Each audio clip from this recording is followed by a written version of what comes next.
A five-story palace of red sandstone, standing alone in the middle of the Arizona desert. A rusted locomotive on the tracks in front of it, half buried in sand. Four copper clock faces on the tower all stopped at different times. Camera pulls closer. A pool of red gold light on a marble floor. The wind moves through broken stained glass. Somewhere inside a pendulum swings. Left, right, left. Cut. A ridge half a mile away. A ranch wagon. A tall man in a black coat stepping down onto the sand. A silver badge on the shorter man beside him. Boots crunching. Papers folded in a coat pocket. Cut again. Closer now. A worn calico dress. A brass compass warm in a small hand. 18 years old. 5 feet tall. Standing at the base of stone steps that should not exist.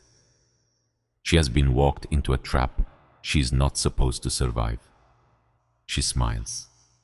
She has already opened the compass. They gave her $87 for 10 years of work. Then they told her to leave by sunrise. Her uncle thought he was throwing her away forever. He thought he was closing a ledger. He thought that would be the end of it. He was wrong.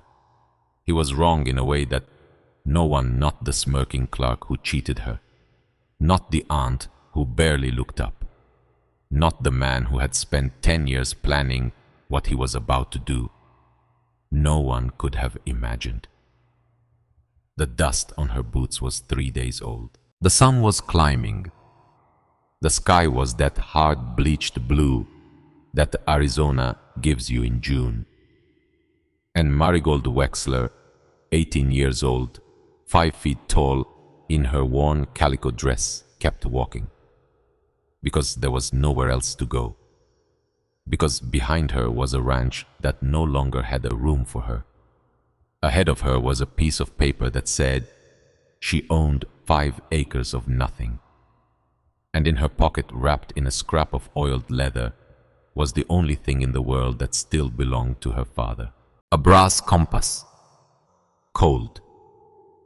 Heavy. Warm metal, warm. Actually, since she'd been holding it for 2 hours. She stopped, wiped her forehead, looked at the 2 rusted rails that ran into the shimmering distance like the world had drawn a line and dared her to follow it. She followed it. They called her Goldie back at the ranch, not because they liked her, because Aunt Verly once said her hair caught the light like a nickel in a mud puddle, and her cousins had laughed for a week. The name stuck. Goldie, like a joke that stopped being funny before she'd even understood it. She kept walking. 10 years. That was how long she'd worked for the Wexler Ranch. 10 years of hauled water and mended socks and dawn-dark mornings. 10 years of scraping her knuckles bloody on a washboard that wasn't hers. 10 years, and they'd handed her $87. 87. She said the number in her head over and over, like she was checking that it was still real. $87. And a compass. And a rail line that led to nowhere. But her father had told her once, when she was maybe 6 years old, sitting cross-legged on the floor of his workshop while he drew the ridge lines of a mountain. None of them would ever climb, her father had said. Nobody lays a rail to nowhere, Marigold. They were always going somewhere. And she had believed him then. She still believed him now, which was maybe the only reason her boots kept moving. Her father's workshop had smelled like ink and paper and something sharp and clean, like lemon peel. That was her earliest memory. Not a face, not a lullaby, a smell. Josiah Wexler was a cartographer. Territorial survey. That's what the letters after his name meant, the ones stamped on the vellum sheets he brought home from town. He was a quiet man, long fingers, careful eyes, the kind of eyes that seemed to be measuring things even when he was smiling. He measured her once when she was 5. He drew the outline of her small hand on a scrap of paper, then folded it carefully, then tucked it into his coat pocket. She asked him why. He said, "Because someday your hand is going to be bigger than this, and I want to remember when it was still small enough to fit in mine." She had thought that was the strangest thing anyone had ever said. Now, 13 years later, she thought it was the most beautiful. He kept the workshop light, really light.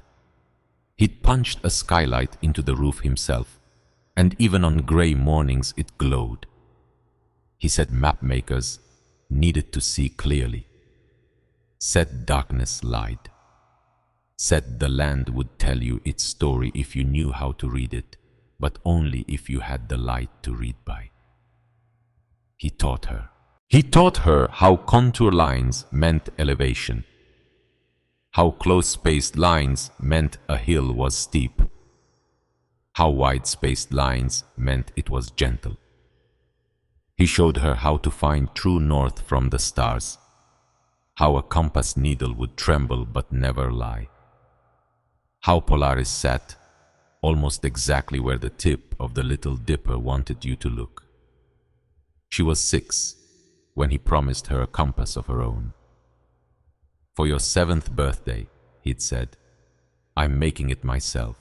He'd shown her the case, turned brass, warm and solid. He'd shown her the tiny sliver of turquoise he'd found on a survey trip out near the Superstitions, a fleck of sky he was going to tip the needle with. "So you'll always have a piece of the sky," he told her, "no matter how heavy the ground gets." She was 7 and 11 days old when the fever came, and she never got the birthday party. She remembered fragments. A neighbor's voice hushed urgent.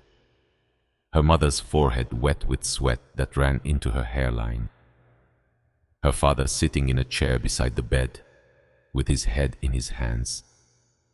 The rasping sound he made when he tried to breathe. She remembered the doctor, a short man with a gray mustache. He said the word cholera the way people said the word war, like it was too big for the room. She remembered the funeral. 2 graves, fresh dirt, the way the wind picked up as they lowered the second coffin, and how nobody stopped it. And she remembered later, much later, after the graves were covered and the neighbors had gone home. She remembered standing alone in the workshop. Because that's where she went. Because that's where he'd been. The compass was on his desk, finished, polished. The turquoise needle tip winked at her in the light from the skylight. She picked it up. It was warm. She has never been able to explain that. Not to anyone. But she has never forgotten it. The brass was warm like he'd just set it down. And that was the moment. Right there.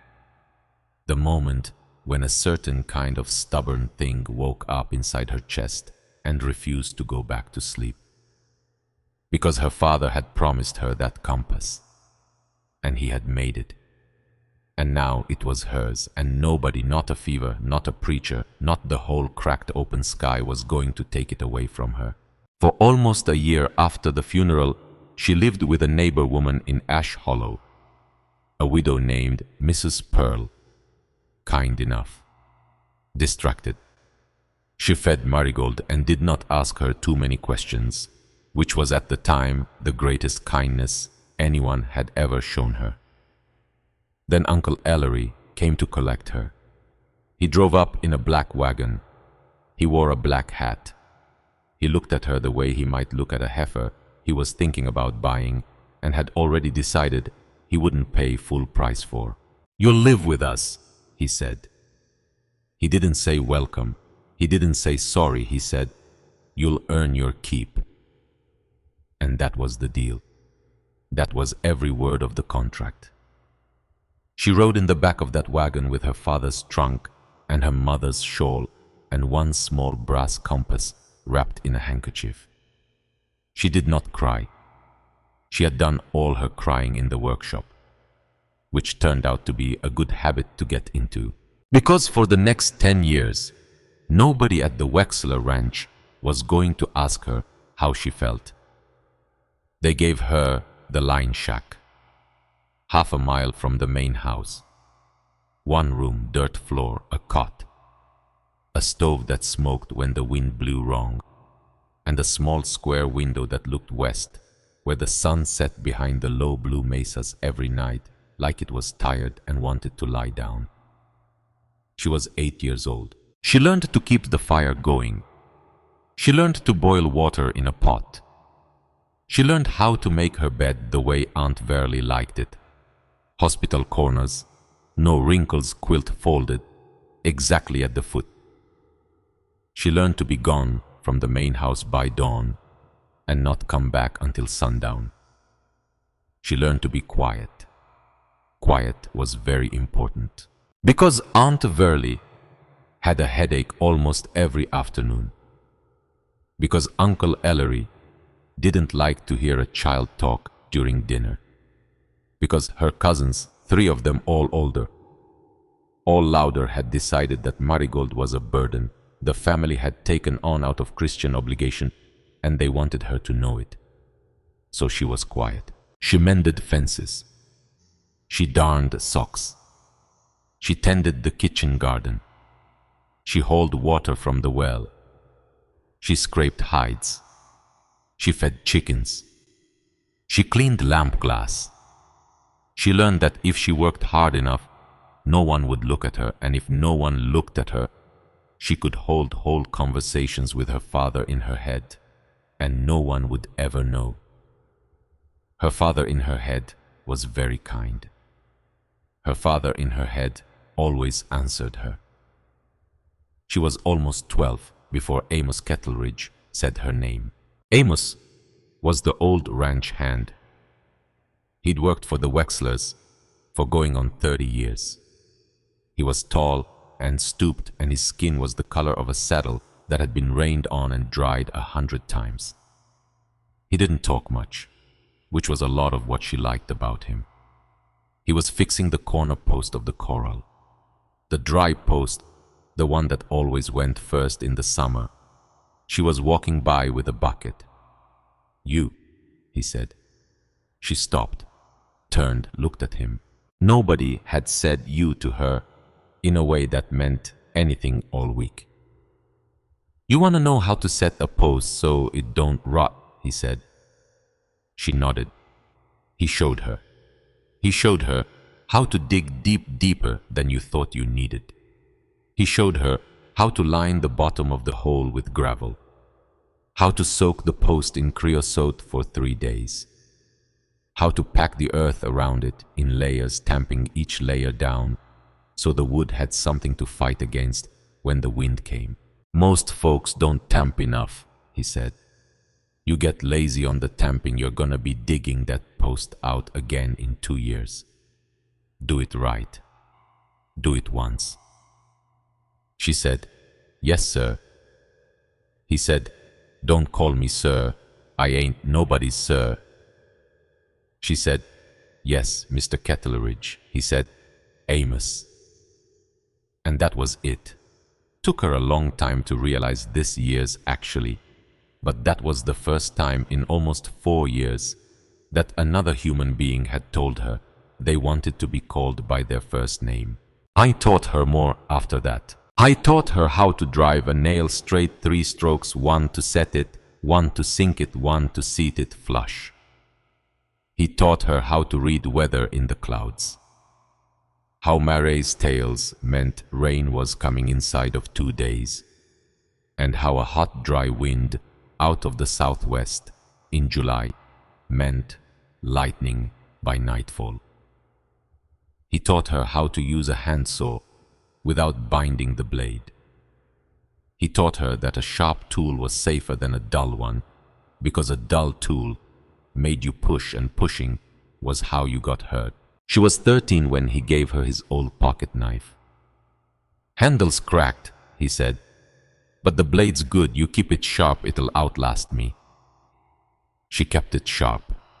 She was 15 when the incident happened with the water trough.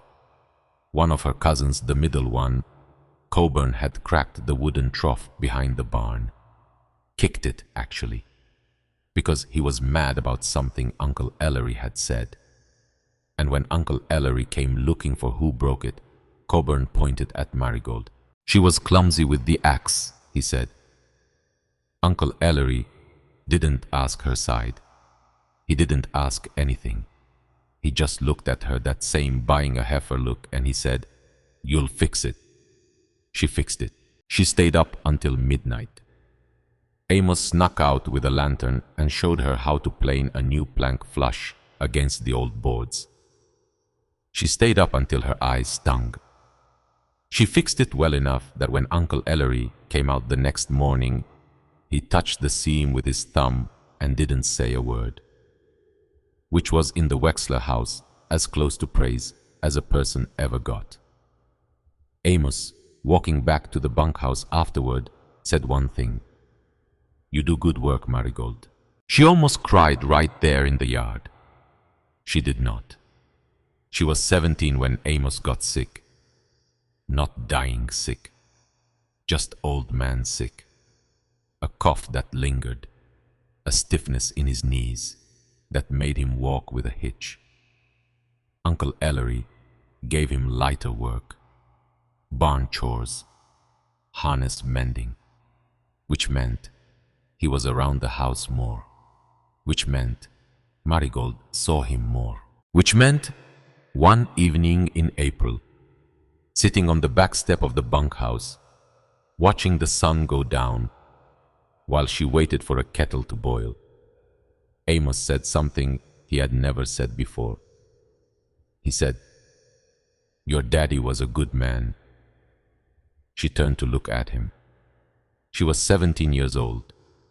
She had lived at the Wexler Ranch for 9 years, and no one had said her father's name out loud in her presence in 9 years. She said, "You knew him?" Amos said, "A little, not much. He'd come by sometimes to see your uncle." She said, "About what?" Amos looked at her for a long moment. His eyes were pale gray, kind, tired.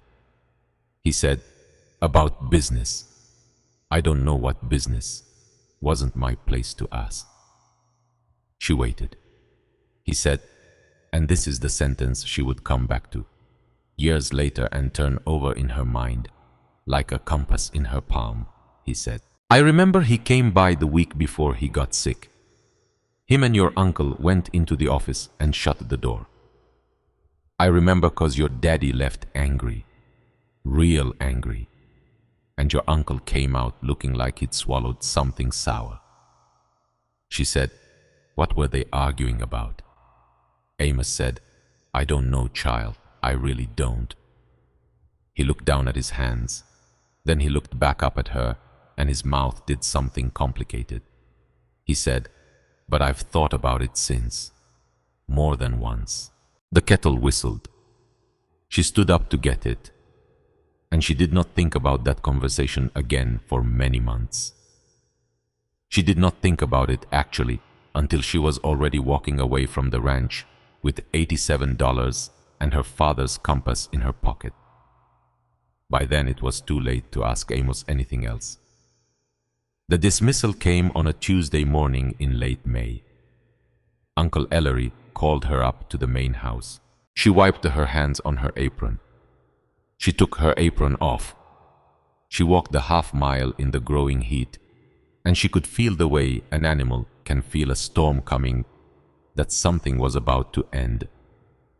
His office smelled like cigar smoke and old leather. She had been in it maybe 6 times in 10 years. He didn't ask her to sit. He stood behind his heavy oak desk. He had a manila envelope in front of him. His hands were folded on top of it. He said, I've sold the northeast parcel. She said nothing. He said, including the line shack. She said nothing. He said, new owner takes possession next month. He wants the land cleared. She said nothing. He said, your cousin Robert is getting married in the fall. His bride will be taking over the household, kitchens, gardens, and so forth. She waited. He said, your position on the ranch has become redundant. Redundant. Redundant. She said the word in her head, like a stone dropped into a still pond. Redundant. Not necessary, not needed, not a person, a position, a line item, a cost. He pushed the envelope across the desk. He said, there are $87 in there. 50 is the inheritance your father left you, a small policy. I've been holding it in trust. He said, the remaining 37 is what I consider fair final compensation for the years of your labor here. $37 for 10 years. That was, she did the math in her head, unable to stop herself. That was $3.70 a year, which was less than a penny a day. She did not say anything. Uncle Ellery said, do you have any questions? She had exactly one question. She said, may I keep my father's things? He blinked. Things, he said, like it was a foreign word. She said, the trunk, the maps, the compass. He looked annoyed, like she had asked for something extra, like she was in fact being greedy on her way out the door. He said, take what's yours, nothing else. She took the envelope. She did not thank him. She turned. She walked out. Her footsteps were silent on the polished floorboards. Her hands were shaking, but only a little, and she did not think anyone could see. She was almost to the front door when Aunt Verley came out of the parlor. Verley looked at her. Verley looked at the envelope. Verley's mouth pinched up in that way it did like she'd bitten a lemon. Verley said, well, I suppose we'll pray for you. Marigold said, thank you.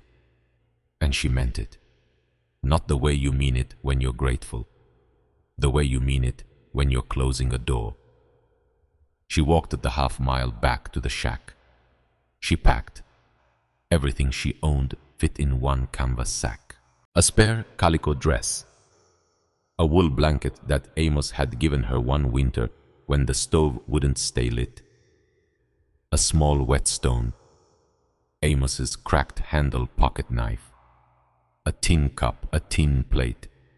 A twist of dried jerky. A water skin full. And wrapped in a handkerchief and tucked into the deepest inside pocket of her only coat, her father's compass. That was it. That was 18 years of her life. One canvas sack. She stood in the doorway of the line shack. She looked at the cot where she had slept for 10 years, the stove that had been her only reliable friend, the square window west-facing where the last light of 10,000 sunsets had come to visit her. She did not cry. She said out loud to the empty room, thank you for keeping me alive. And then she stepped out into the yard. Amos was waiting by the gate. He had known. Somehow. She didn't know how, but he had known. He stood there with his old felt hat in his hands. His pale gray eyes were wet. He said, you going? She said, I'm going.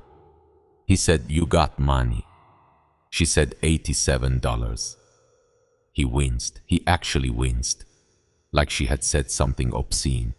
He said, Marigold. She said, it's what it is. He nodded. Then he reached into his shirt pocket and pulled out something small, a piece of folded paper. He said, I ain't much good at goodbyes. He handed her the paper. Hunt said, you remember what I told you about your daddy, about the week before. She said, I remember. He said, that's an address, man in Tucson. Used to work with your daddy on the survey. If you ever want to know what your daddy was working on before he died, you go talk to him. She looked at the paper. Then she looked at Amos. She said, why are you telling me this now? He said, because ain't nobody gonna tell you now that you're leaving. And you deserve to know your own story, girl. Whole story. Not just the parts folks around here decided to give you.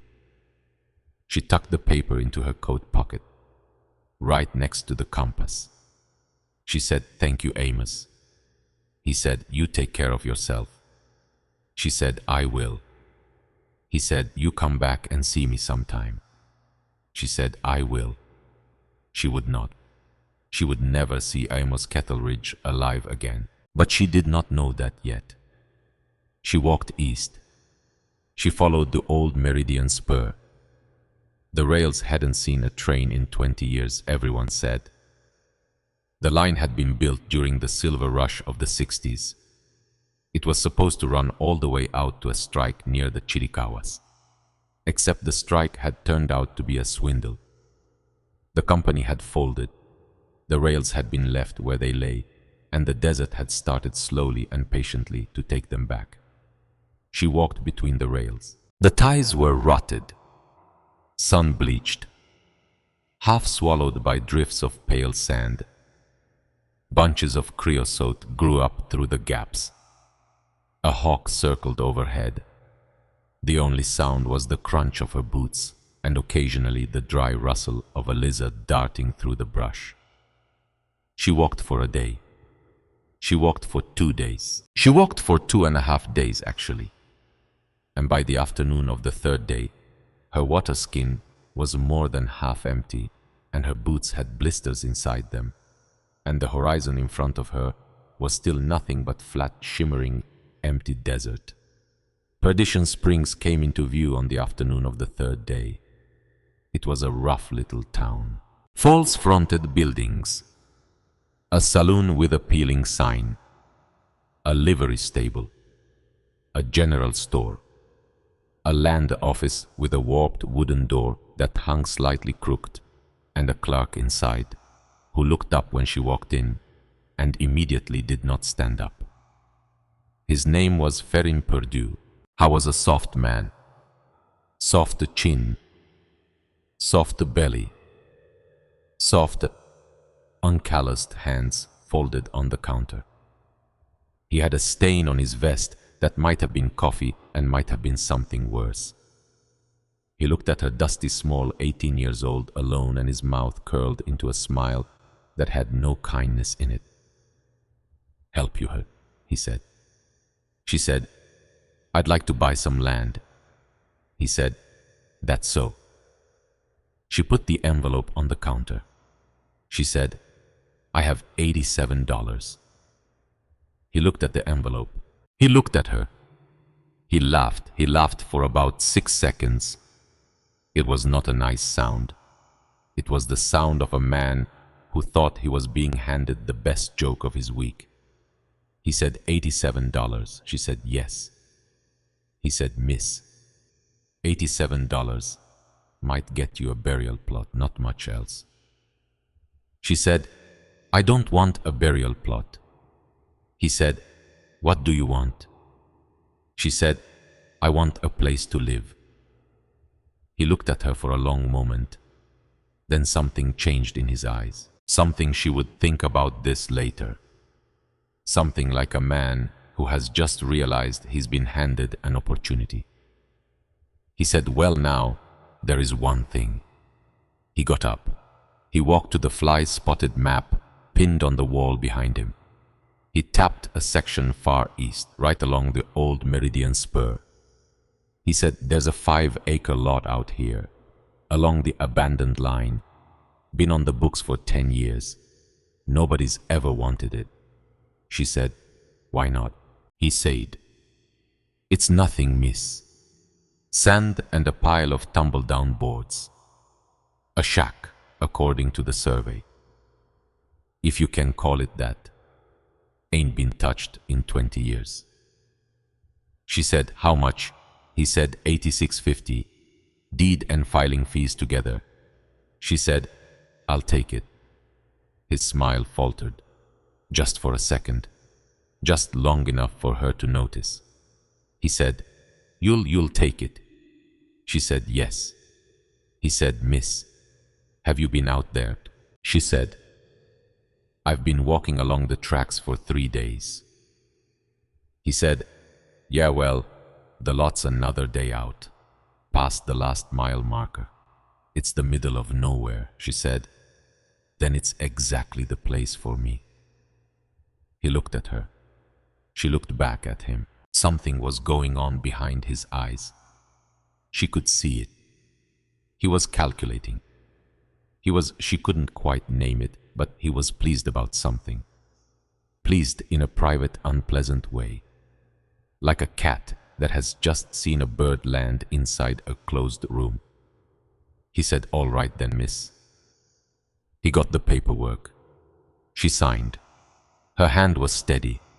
She wrote her name, Marigold Wexler, in careful letters, the way her father had taught her to write, and the ink dried quickly in the dry desert air.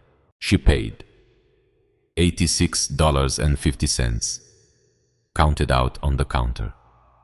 2 $5 gold pieces, a couple of eagles, a handful of silver, and 1 long-suffering penny to make up the last cent. She had 50 cents left. She used 40 of it to buy a small sack of flour and a strip of dried beef from the general store. She used the last dime to buy a box of matches. Then she walked out of Perdition Springs and back toward the tracks. Ferrin Perdue watched her go. He stood at the window of the land office, and he watched her walk east back the way she had come, until her small dark shape was swallowed up by the shimmering heat of the desert. And then he smiled. He smiled a slow, satisfied smile. Because she had just done something he had not expected her to do. She had just paid for a piece of land that he had a private arrangement to buy back at 10 cents on the dollar if it ever went unclaimed for another 6 months, which it would. Because he had just sent an 18-year-old girl with 50 cents in her pocket, and 1 water skin, and no wagon, and no horse, out into 50 miles of open desert. She would not survive. He had done the math. He walked back to his desk. He wrote a short note to a man in Tucson, a man who had certain interests in certain undeveloped railway parcels, and he sealed it with wax. He did not know that the girl he had just cheated was carrying a compass her father had made her. He did not know that she could read the land. He did not know that she could find true north from Polaris, and estimate her position from the angle of a mesa, and calculate a walking pace against the falling sun. He did not know that she had been trained from the age of 5 by a cartographer. He did not think about any of that. Ferrin Perdue was about to have a very expensive week. He just didn't know it yet. She walked all afternoon. She walked into the evening. She camped that night beside a low outcrop of rock, wrapped in her wool blanket, listening to coyotes call somewhere far off in the dark. She ate a small piece of jerky. She drank 2 swallows of water. She lay on her back and looked up at the stars. Polaris, right where he had promised her. She closed her eyes. She said, "Good night, Daddy." She slept. She walked all the next day. The tracks kept going east. The country grew stranger, higher. There were mesas now flat-topped, red-shouldered, rising out of the desert floor like the ruins of some enormous ancient city. There were bands of cliff swallows spiraling up from the arroyos. There were saguaros with their arms lifted. She walked. Around mid-afternoon of the fourth day since she'd left the ranch, she came over a low rise. And she stopped. She actually stopped walking.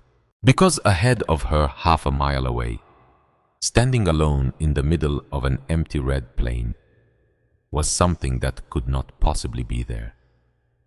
She stared. She blinked. She stared again. She had to be seeing things. Sun fever. Dehydration. Something. Except the thing did not disappear. The thing was a building. The thing was 5 stories tall. The thing was built of red sandstone, and it had a clock tower rising off its west end, and it had rows of arched windows glinting in the afternoon sun, and it had a rusted green copper dome, and it had, she squinted, disbelieving it had a locomotive. An actual locomotive, standing on the rails in front of it, rusted the color of old blood, half buried in drifts of sand, silent, enormous. She stood on the ridge in her worn calico dress, with dust on her boots and 47 cents in her pocket. And she stared at the thing that could not be there. She whispered out loud to nobody, "That's not a shack." She started walking down the ridge. She walked faster. She was almost running by the end. She came up to the building, and the closer she got, the bigger it got, and the more impossible it got. It was a full-sized railway station, a grand one, a palace of a railway station. There were carved stone lintels above every doorway. There were the shattered remains of stained glass. In the tall arched windows, she could see fragments of red and gold and deep blue still catching light.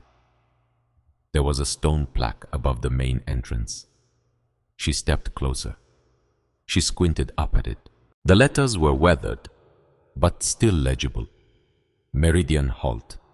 She stood there with her mouth slightly open. She turned and looked at the locomotive. She turned and looked back at the station. She looked up at the clock tower. It had to be 80 feet tall, at least. Maybe more. There were 4 clock faces, 1 on each side. Huge circles of copper darkened almost to black. The hands were still there. All of them stopped at different times. Except. She looked more carefully. The clock face pointing west. The one facing her was pointing at 12. She thought. She glanced east. She walked around the tower.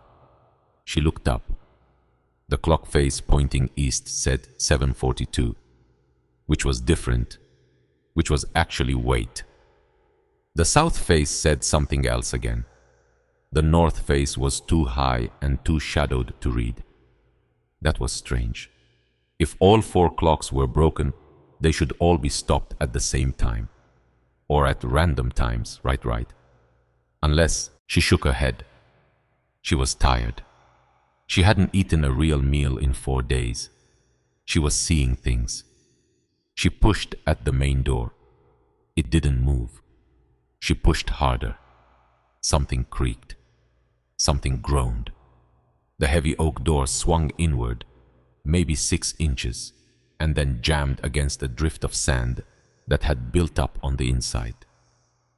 She squeezed through the gap.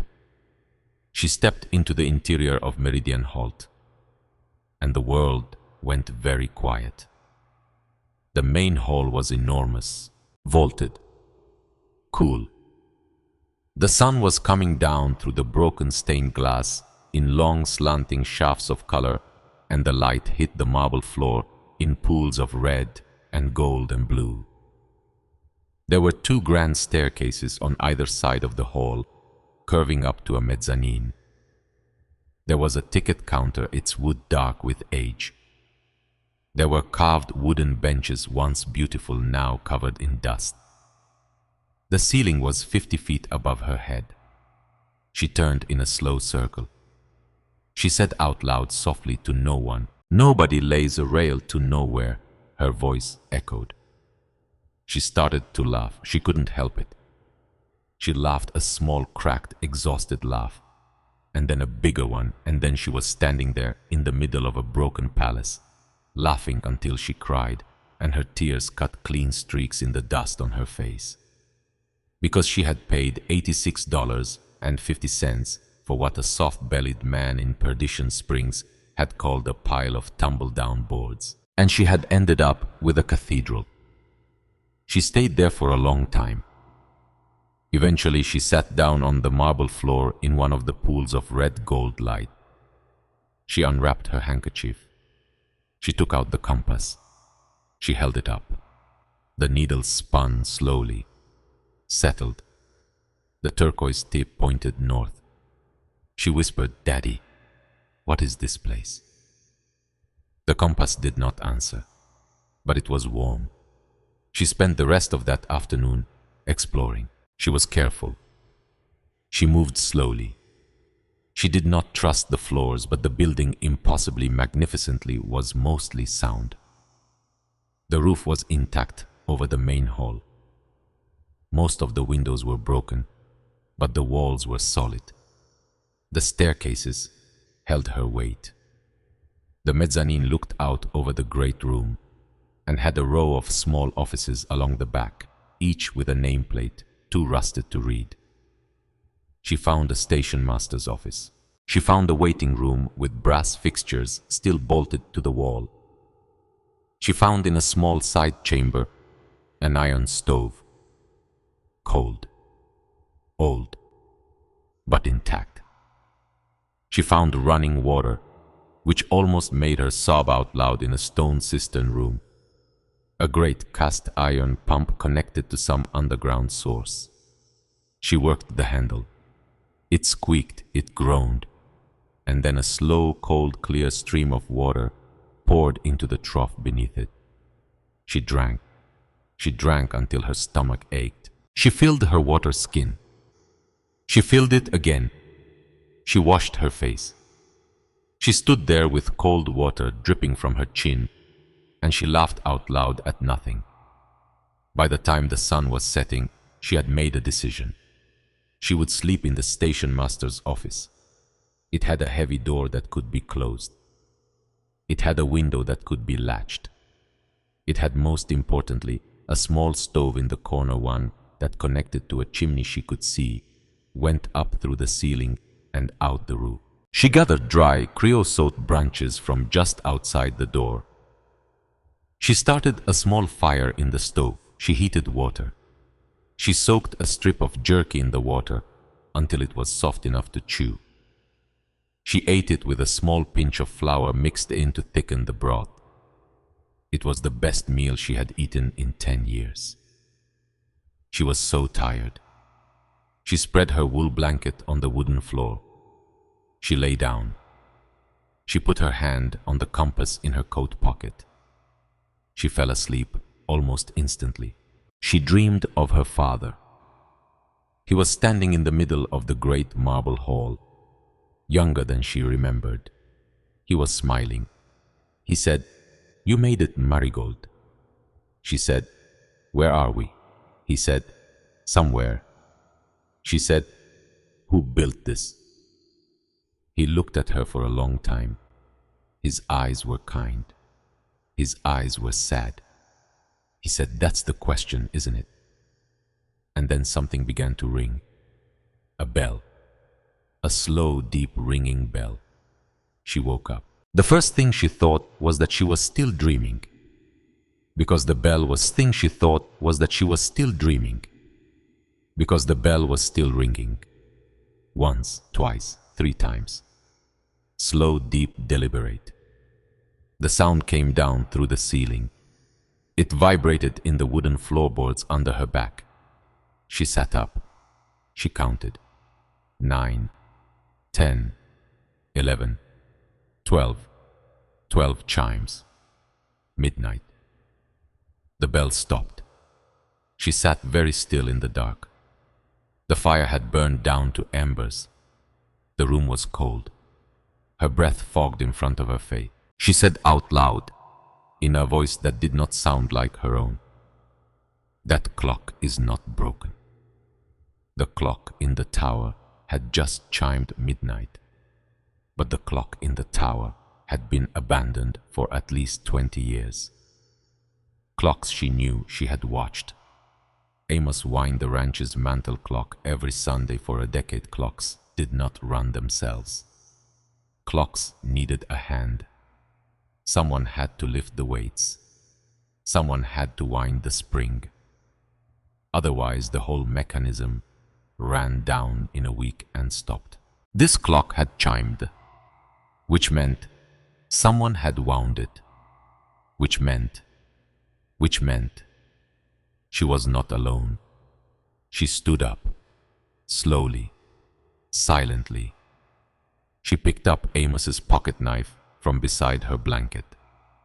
She opened the blade. It made a soft, definite click.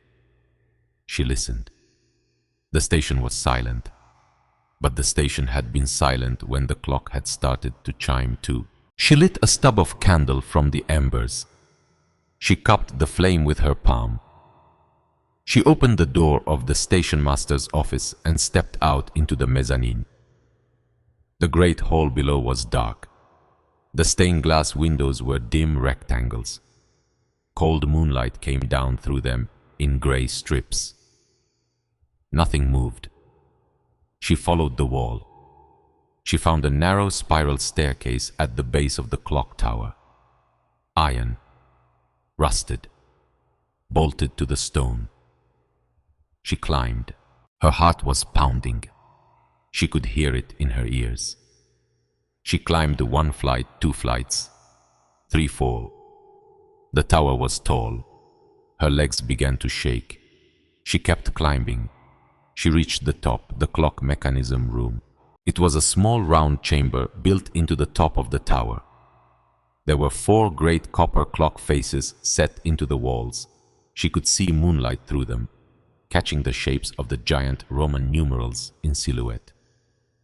In the center of the room stood the mechanism itself, a tall iron frame, massive brass gears, a pendulum still swinging, catching the candlelight in soft, slow flashes. The pendulum was moving. The clock was running. She stood there and stared at it. She whispered, "Who winds you?" She looked around the small chamber, and she saw something. On a small wooden shelf built into the wall beside the mechanism, a shelf that was recessed into a shadowed alcove, there was a box, a wooden box, small, dark, carved with a simple pattern of flowers along the lid. It was set carefully on the shelf. It was not covered in dust. She approached it. She lifted it down. It was heavier than it looked. She set it on the floor. She knelt. Her hands were shaking now, but she did not know if it was from cold or from something else. She undid the small clasp on the front of the box. She lifted the lid. Inside, wrapped in a piece of soft blue cloth, was a stack of gold coins. She counted them by candlelight. Her breath held. 26 coins. $20 gold pieces. $520. She sat there with her hand pressed against her mouth for a long time. She lifted the coins carefully. She set them aside. Underneath the coins at the bottom of the box was a small carved wooden bird. A finch. Dark wood worn smooth by many years of handling. And beneath the finch, folded once, was a letter. The paper was yellowed. The ink was dark and even. Her hands were shaking so badly she could barely unfold it. The letter began, "To the one who finds this place, my name is Nessa Alvarado." She read. Somewhere below her, in the vast marble hall of Meridian Holt, the wind moved through the broken windows. The stained glass creaked. A single loose pane high up in the arched south window chimed softly against its lead frame, a sound almost like a bell but smaller, almost like an answer. She kept reading. She did not know it yet, but her whole life had just begun. She read the letter 3 times. She read it slowly, the first time because her hands were shaking and the paper was fragile. She read it faster the second time because her heart was starting to catch up with her eyes. And she read it the third time out loud in a whisper because she wanted to hear the words in the room. The letter said, "To the one who finds this place, my name is Nessa Alvarado. I lived at Meridian Halt for 22 years. My husband, Rafael, was the signalman here. He died in a coupling accident in the winter of 1882. And I stayed on because I had nowhere else to go, and because I had a boy to raise, and because this station, as strange as it looks, became my home. I am leaving this letter and this money for whoever comes next. My son, Mateo, went east 12 years ago to find work. I have written to him many times. He has never answered. I do not know why. I do not know if he is alive. I do not know if he has forgiven me for not going with him. I am old now. The stairs to this tower have become too much for me. Friends of mine are going to help me leave this place and go to live in Coyote Wash, 5 miles east down the tracks. It is a settlement you will not find on any map. If you follow the rails past the bend at the Red Mesa, you will come to a narrow cut in the canyon wall. Go through it. You will find people there. Tell them my name. They will know you. The money in this box was meant for my son. If you are reading this, then he did not come home. Use it to build something. Use it to be safer than I was. Do not thank me. I am not a saint. I am a woman who ran out of time. Keep the finch. My husband carved it for our boy when he was 2 years old. It has been in my pocket for 35 years. I do not need it anymore. There is one more thing. The clock in this tower is not broken. It has never been broken. I wound it every week for 22 years. When I could no longer climb the stairs, someone else began to wind it for me. If you hear it chime, do not be afraid. It is only her. Marigold set the letter down. She sat there in the moonlight in the round chamber at the top of the clock tower. The pendulum swung. Left, right, left. She said out loud to the empty room, her. She said, her who? The pendulum swung, and then, very softly from very far below, she heard something. A door. Down in the great marble hall, somebody had just opened the front door of the station. Marigold's blood went cold. She scrambled to her feet. She put the letter back in the box. She put the coins on top of the letter. She put the finch on top of the coins. She closed the box. She set it back on its shelf. And then she froze. Because whoever was down there was walking now. She could hear the footsteps. Slow. Careful. Not creeping. Not sneaking. Just walking. Like someone who knew the floor. Like someone who had walked it 100 times. She held her breath. The footsteps crossed the great hall. They did not go to the mezzanine. They did not go to the station master's office. They came instead toward the base of the clock tower. They started up the stairs. Marigold's hand closed around Amos's pocket knife. She pressed her back against the stone wall of the round chamber. She stopped breathing. The footsteps kept climbing. Slow, steady, not hurried. 1 flight, 2 flights, 3. Marigold's whole body was shaking now. She could feel her pulse in her jaw. 4 flights. The footsteps reached the top. A figure stepped into the chamber. Small, wrapped in a dark shawl, carrying a lantern, an old woman. She stopped when she saw Marigold. She did not scream. She did not drop the lantern. She simply lifted the lantern a little higher and looked calmly and carefully at the girl pressed against the wall of the tower with a pocket knife in her hand. The old woman said, "You must be the new one." Marigold could not speak. The old woman said, "Put the knife down, Mija. I am not going to hurt you." Marigold's hand did not move. The old woman set her lantern gently on the floor. She lifted both hands, palms out. She was maybe 70 years old, maybe older. Her face was brown and lined and calm. Her eyes were very dark. She said, "My name is Rosalba Quiñones. I have been winding this clock for 6 years. Nessa asked me to." Marigold said in a voice she did not recognize, "Nessa is dead, isn't she?" Rosalba's face did something very small and very sad. She said, "Yes, Mija. 3 years ago. She sleeps in the wash now." Marigold said, "Then why are you still winding the clock?" Rosalba looked at the pendulum. She watched it swing for a moment. Left, right, left, right. She said, "Because a house without a heartbeat is not a house. And this house belonged to a woman I loved. So I keep it beating until someone else comes, until someone else needs it more than a ghost does." She looked back at Marigold. She said softly, "You must be the someone else." Marigold sat down. She did not mean to.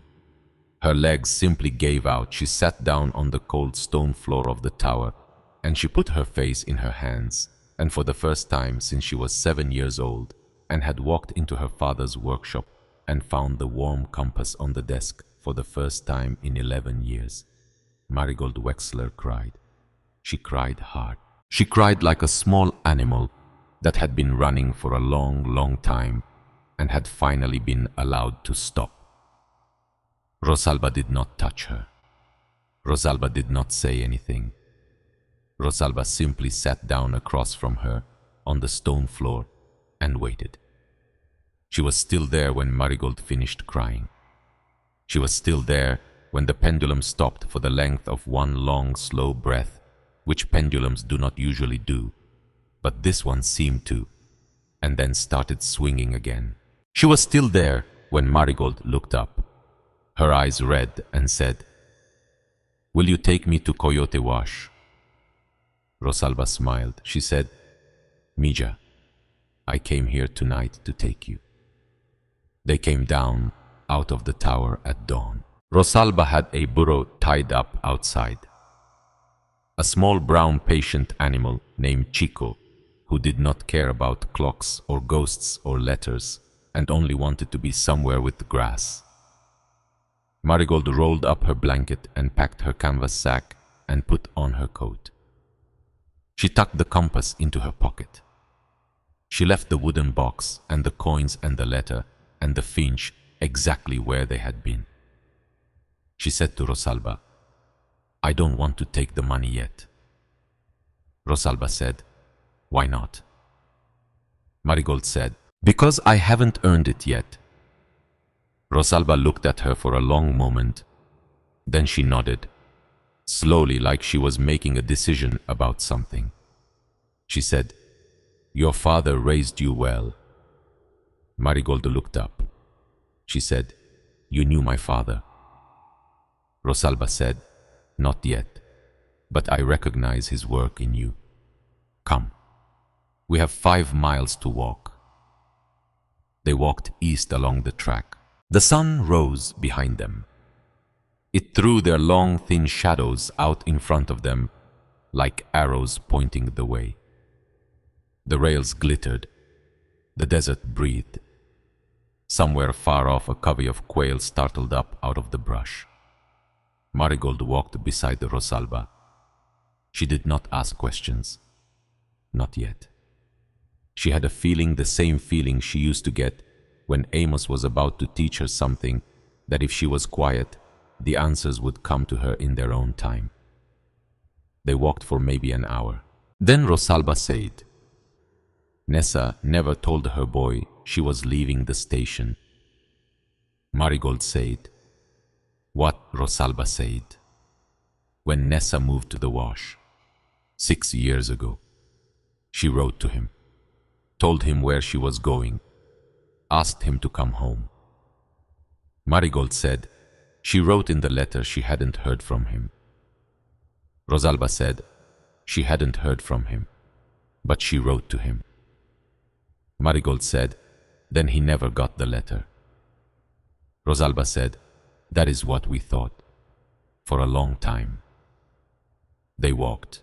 Marigold said slowly, Rosalba, are you telling me he got the letter? Rosalba said, no, Mija, he never did. Marigold said, then what are you telling me? Rosalba said, I am telling you that Mateo Alvarado never left the territory. Marigold stopped walking. She said, what? Rosalba stopped too. She turned. She looked at Marigold in the pale gold light of the morning. She said, he went east to look for work 12 years ago. He got as far as Tucson. He worked for a season on the freight yards. And then 6 years ago, he came home to Meridian Halt. He walked all the way from Tucson. He came looking for his mother. Marigold said, and Rosalba said, she was already gone. She had moved to the wash 3 weeks earlier. Marigold said, did he not go looking for her? Rosalba said, he did not know where to look. There was no forwarding note. There was nothing in the station. He waited 2 weeks. He thought she had died. He thought maybe some drifter had come through and taken her. He nearly lost his mind. Marigold said, Rosalba. Rosalba said, he never came to the wash. He lives on the far side of the arroyo now, alone, in a small cabin he built with his own hands. He believes his mother left him because she was tired of waiting. He has believed that for 6 years. Marigold said, and she died believing. Rosalba said, she died believing that her boy had never forgiven her for staying at the station. Marigold could not speak for a moment. She said finally, that's awful. Rosalba said, yes, it is. Marigold said, why didn't anyone tell him? Rosalba said, because we did not know he was here, Mija, not for a long time. He does not come into the wash. He does not speak to us. He works alone. He hunts alone. He is a man who has decided that people are not for him. We only learned he was there 2 years ago, when one of our shepherds came across his cabin. And by then, Nessa had already been in the ground for a year. Marigold said, why didn't you tell him then? Rosalba was quiet for a long moment. Then she said, because I did not know how. She looked at Marigold. Her eyes were very old and very tired. She said, how do you go up to a grown man in his own doorway and tell him your mother waited for you every day for 6 years? She wrote to you. She loved you. She died believing you were the one who had turned away. How do you do that, Mija? How do you break a man's heart with a truth that comes too late? Marigold thought about that. She thought about it for a long time. She said at last, you bring him the letter. Rosalba looked at her. Rosalba's mouth trembled. Rosalba said, yes, Mija, you bring him the letter. They kept walking. The country changed. The tracks bent around a red mesa. The desert floor rose. There were cottonwoods now in a low run of arroyo. And then, just as Nessa's letter had said, there was a narrow cut in the canyon wall, a slot barely wide enough for a wagon with the rails disappearing into it. They followed the rails through. The passage was cool, shaded. The rock walls rose 50 feet on either side. The sound of their footsteps echoed strangely. And then the canyon opened out. Marigold stopped again, because she had walked into something impossible for the second time in 24 hours. Coyote Wash was a hidden valley. Green. A creek ran through it lined with cottonwoods. There were maybe 20 small homes built of adobe and river stone, tucked into the shade of the canyon walls. Gardens grew in neat plots. Goats grazed on a hillside. Smoke rose from 3 chimneys. A blacksmith's hammer rang somewhere. It was a settlement in the middle of a place that no map admitted existed. Marigold whispered, "How long has it been here?" Rosalba said, "Longer than the maps, longer than the railroad, longer than the people who drew the maps." Marigold said, "Who are you?" Rosalba turned to her. She said, "We are the descendants of the families who lost their land after 1848. When the government redrew the border, our grandfathers had papers, old papers, Spanish papers, land grants from the king. The papers were declared invalid. The land was taken. Some of our people scattered. Some went south. But a few of the elders remembered this valley. It had been a sacred place once, a place of water.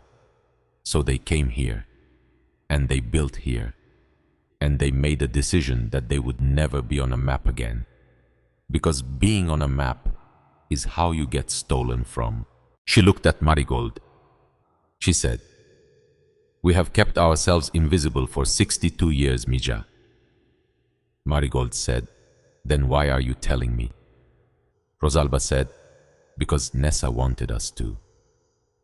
They walked down into the wash. People came out to see her.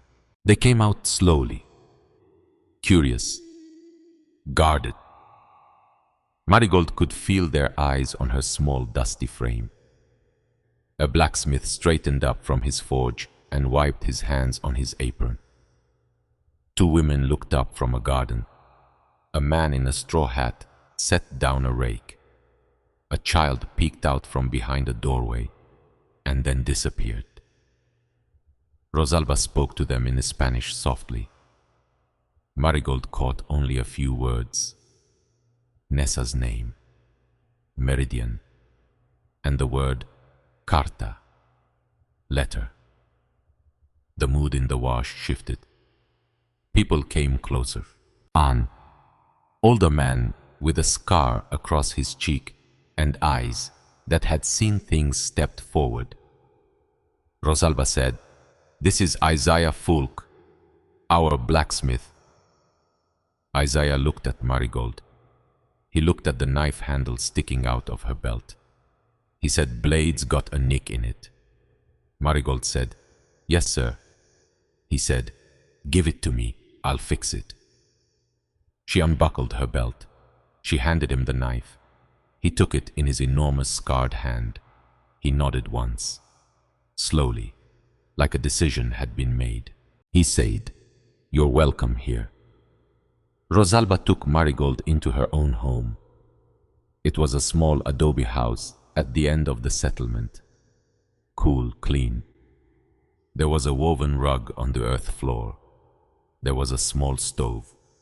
There was a bench along one wall with dried herbs hanging above it, thyme and epazote, and something Marigold did not recognize.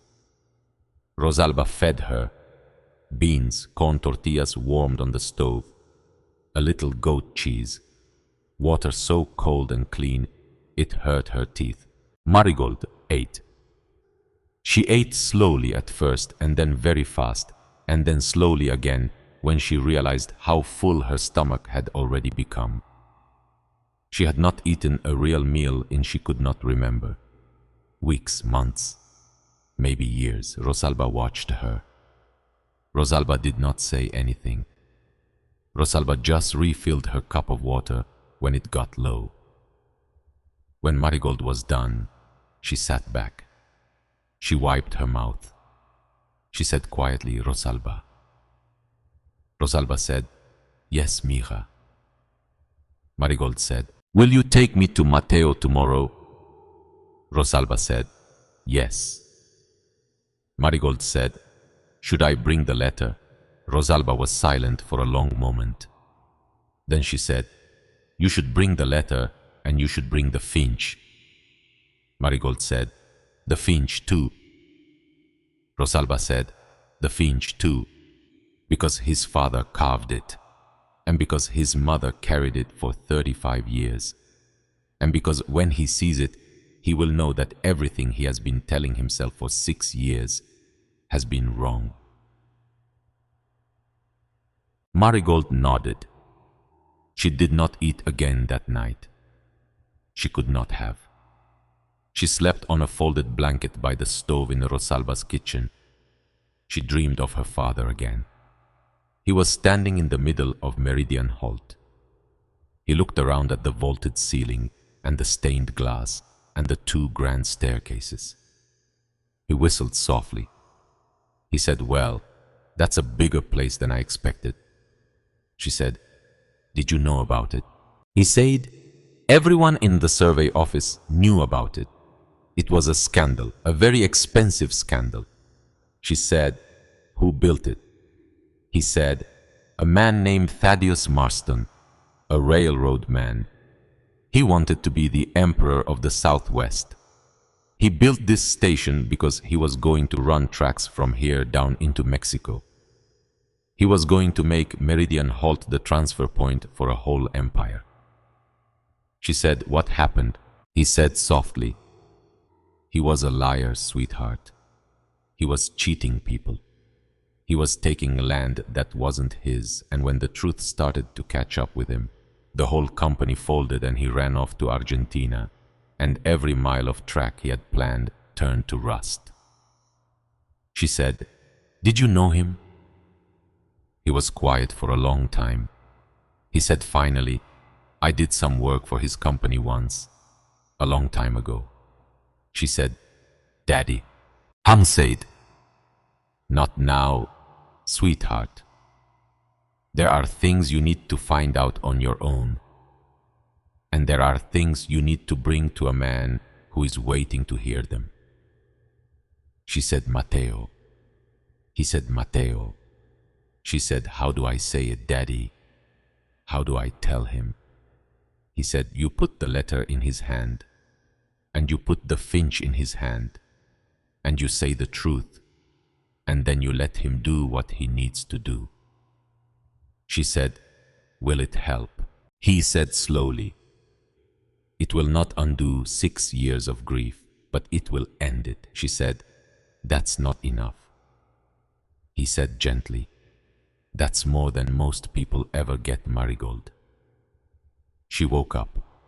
The sun was just coming into the small window of Rosalba's kitchen. She got up. She put on her coat.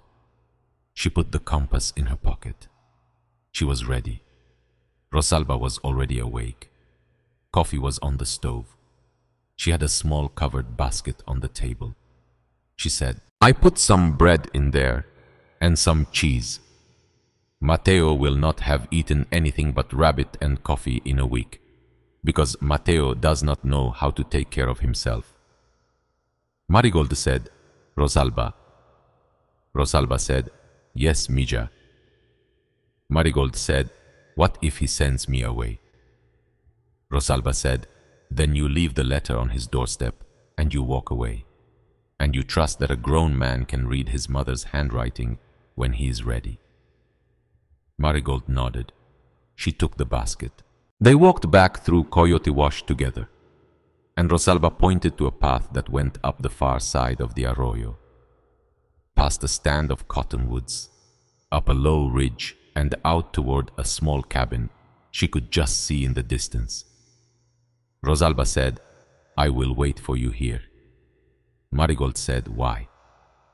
Rosalba said, Because this is between him and his mother, and I am not either of them. Marigold walked alone.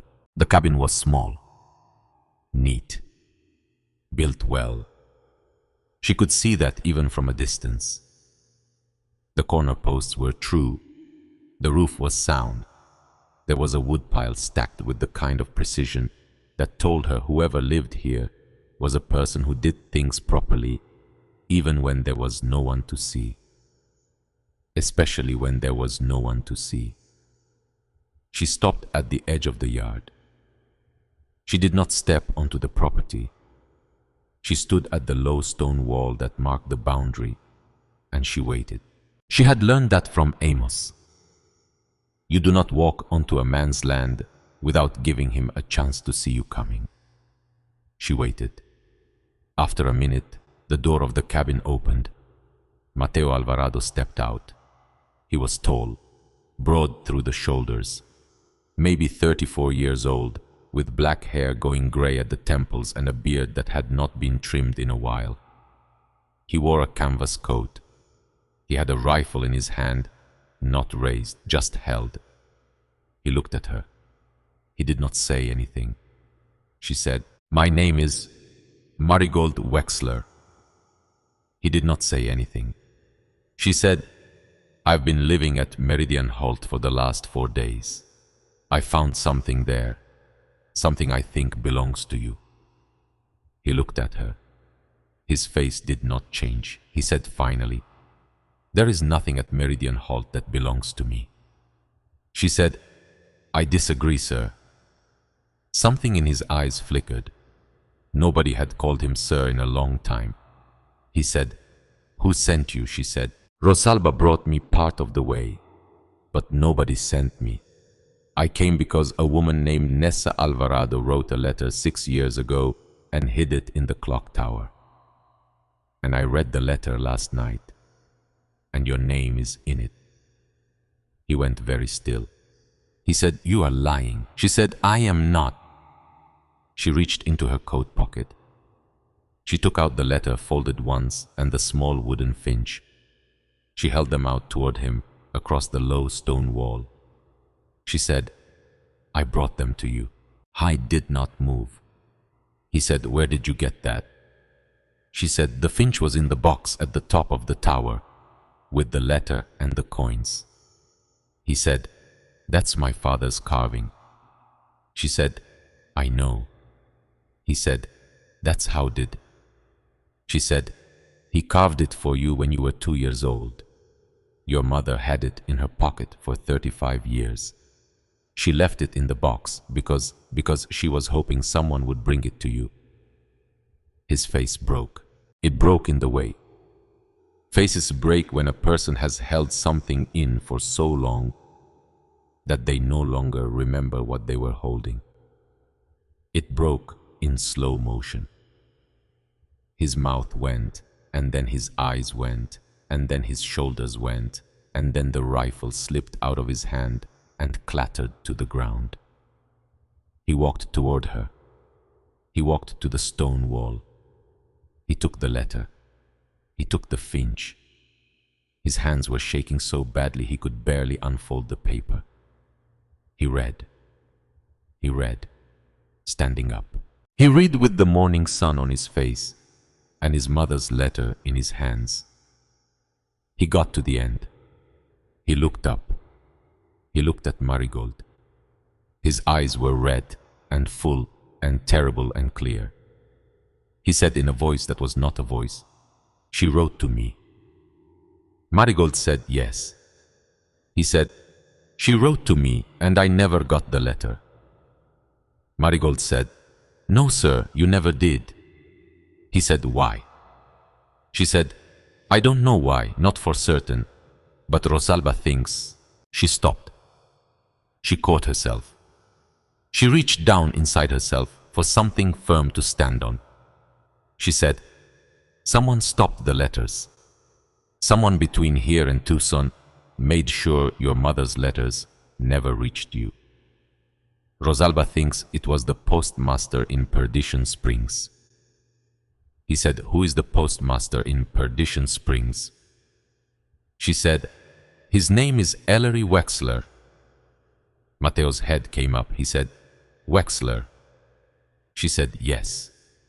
He said, same name as you. She said, he's my uncle. There was a long silence.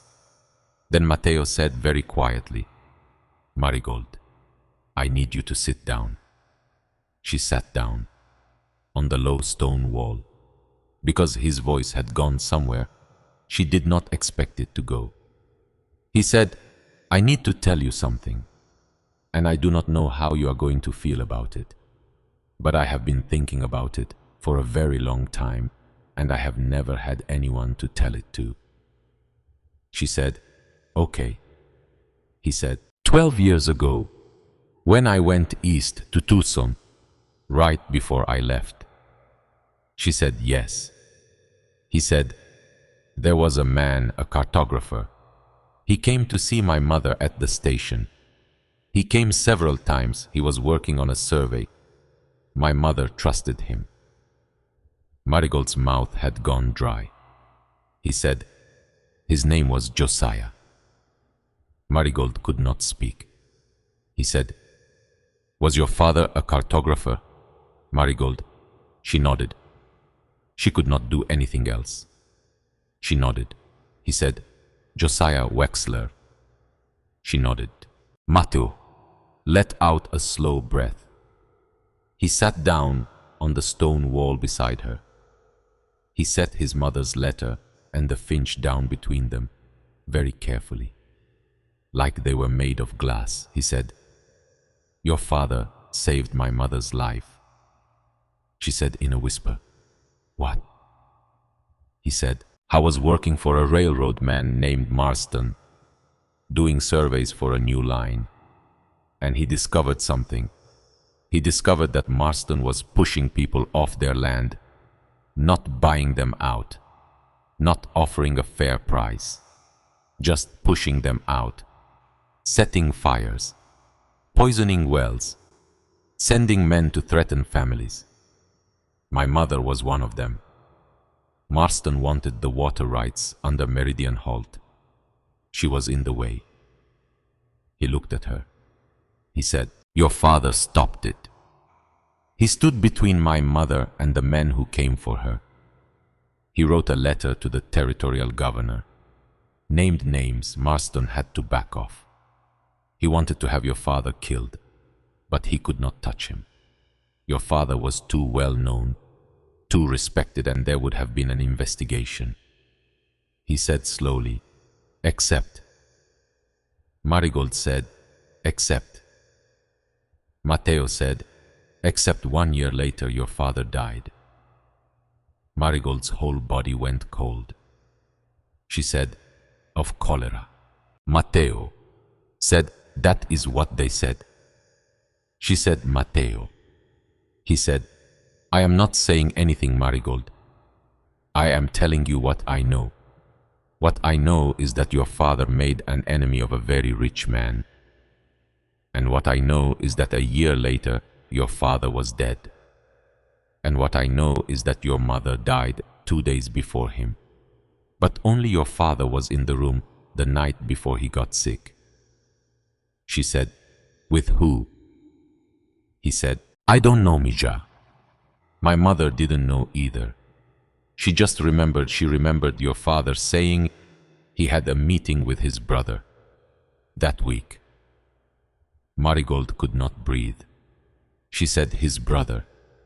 Matteo said, his brother. Marigold said in a voice that was very small, Amos told me.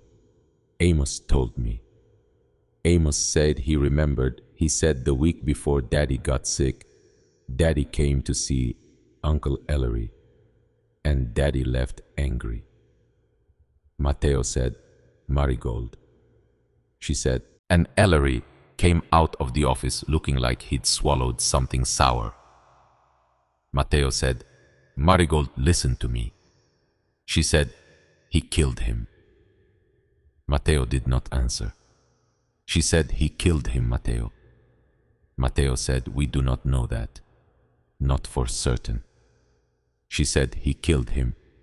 He killed my father. And then he took me in, and he made me sleep in a shack for 10 years. and he made me haul his water, and he called me redundant. Matteo said, Marigold. She stood up.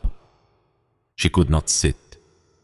She started walking in small, tight circles at the edge of the yard. She was breathing very fast. Her hands were shaking. She said out loud more to the air than to him. He kept my father's inheritance. He kept my father's maps. He gave me $87. He put me on a road he thought I was going to die on. He is the postmaster of Perdition Springs. He stopped Nessa's letters. Because if Matteo came back then, Matteo would know what my father knew. And if Matteo knew what my father knew, then someone else was carrying the story. She stopped walking. She said, he wanted the story dead. Matteo said, he wanted the story dead. She said, and he wanted the water rights. Matteo said, he wanted the water rights. She turned. She looked at him. She said, I have to go back to the station. Matteo said, Marigold, sit down. She said, no. He said, you do not know what you are doing yet. And you are 18 years old, and you have not slept properly in a week, and you are running on grief. She said, I know exactly what I am doing. He said, what? She said, I am going home. She walked back through Coyote Wash with Rosalba. Rosalba did not ask what had happened. Rosalba could see it in her face. Rosalba, who had been reading faces for 70 years, did not need to be told. Rosalba only said, you are not going alone. Marigold said, I am. Rosalba said, you are not. Marigold said, Rosalba, you said the wash has been invisible for 62 years. If you come with me, that end. Rosalba said, Ija. The wash has been waiting 62 years for a reason to become visible again. Marigold's throat closed. She said, I don't know what to say. Rosalba said, do not say anything. Pack the basket. We leave in an hour. Isaiah Folk gave her back her pocket knife. The blade was straight. The nick was gone. The edge was so sharp it caught the light like the surface of a still lake. He said, you keep that sharp, it'll outlast you. She said, somebody told me that once. He said, somebody was right. He handed her the knife. Then he handed her something else. A second knife, bigger, bone-handled, in a leather sheath. He said, you take that too. She said, Isaiah, I can't. He said, you can. You're going where I can't send my forge, so I'm sending its work. She took it. She said, thank you. He nodded. He did not smile. He said, you come back, Marigold. She said, I'll come back. They started for Meridian Halt. Rosalba on the burro chico. Marigold walking beside.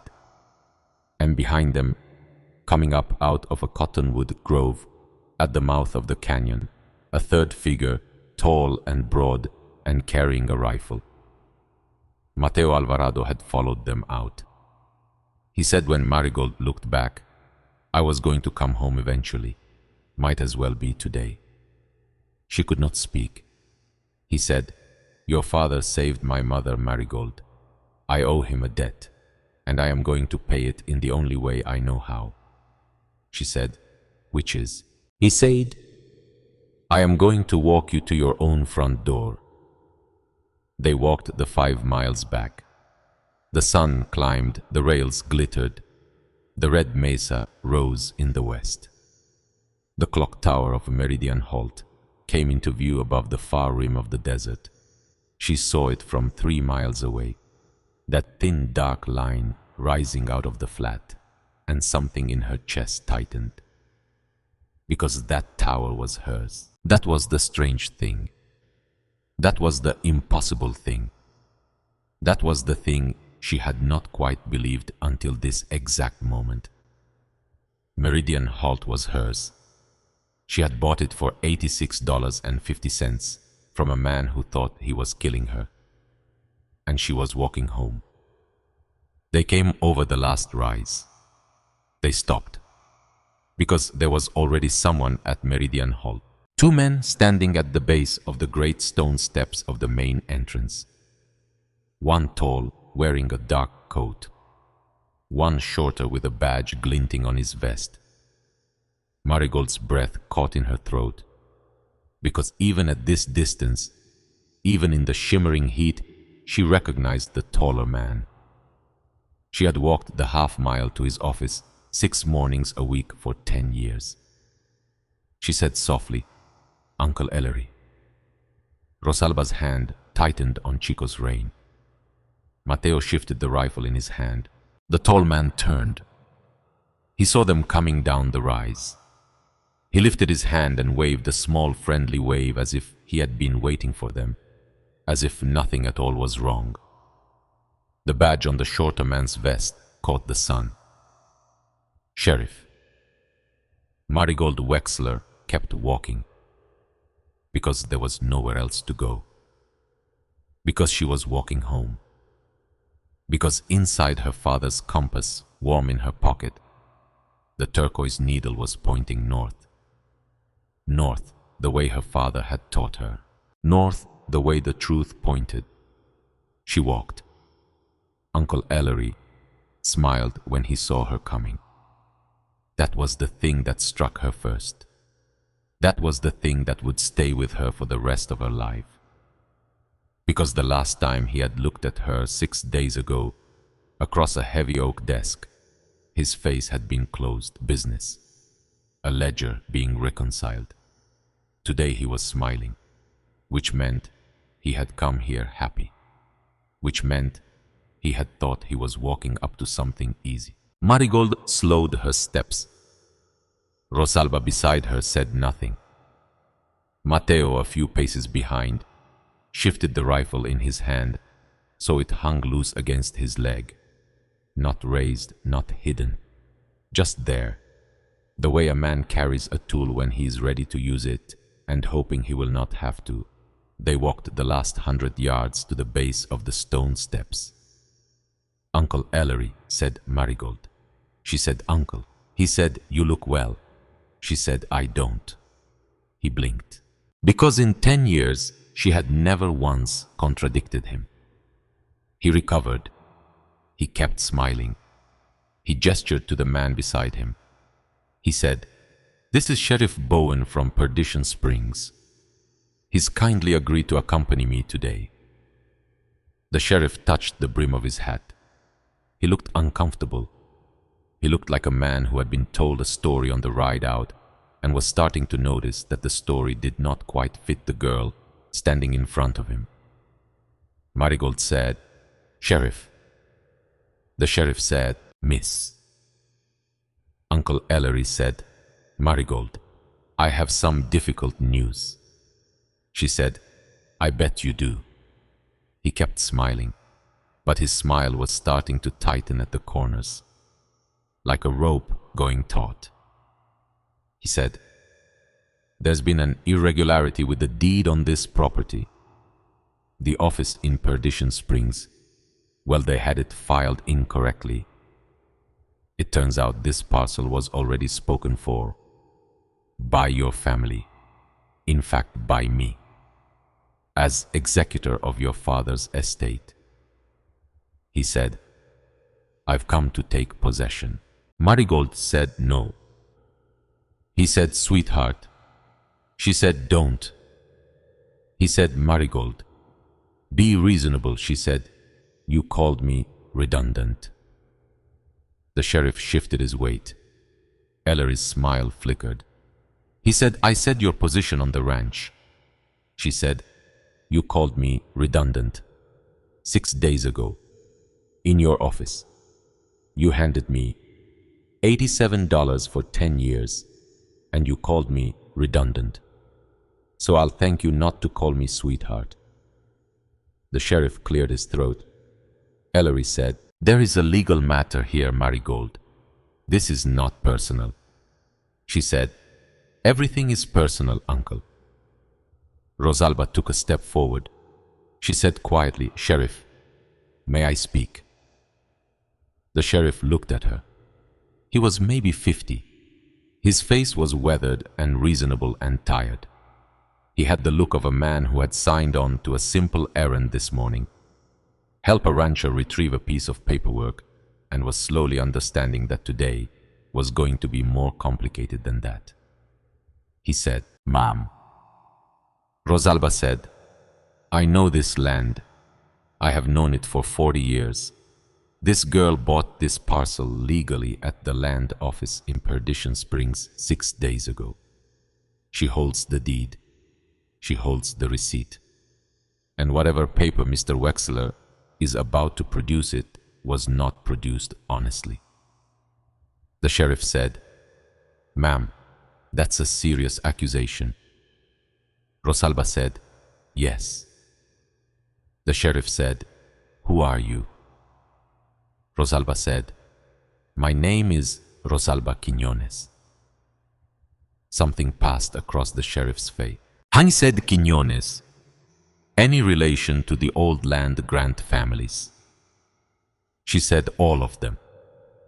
The sheriff took his hat off. He looked at it for a moment, like he was checking to see if his hat still fit. Then he put it back on his head. He said, "Mr. Wexler, do you have the paperwork you referenced?" Ellery smiled his tight smile. He said, "Of course, Sheriff, right here." He reached into his coat. He pulled out an envelope. He handed it to the sheriff. The sheriff opened it. He unfolded a document. He read. His face did not move. He read it again. He said, "This is a probate filing." Ellery said, "Yes." The sheriff said, "Dated 1893. Ellery said, "That's correct." The sheriff said, "That's 10 years ago." Ellery said, "That's when it was filed." The sheriff said, "Then why hasn't it been recorded at the territorial registry, Mr. Wexler?" The smile faltered, really faltered this time. Ellery said, "There was a clerical delay." The sheriff said, "For 10 years. Ellery said, "Yes." The sheriff said, "A 10-year clerical delay."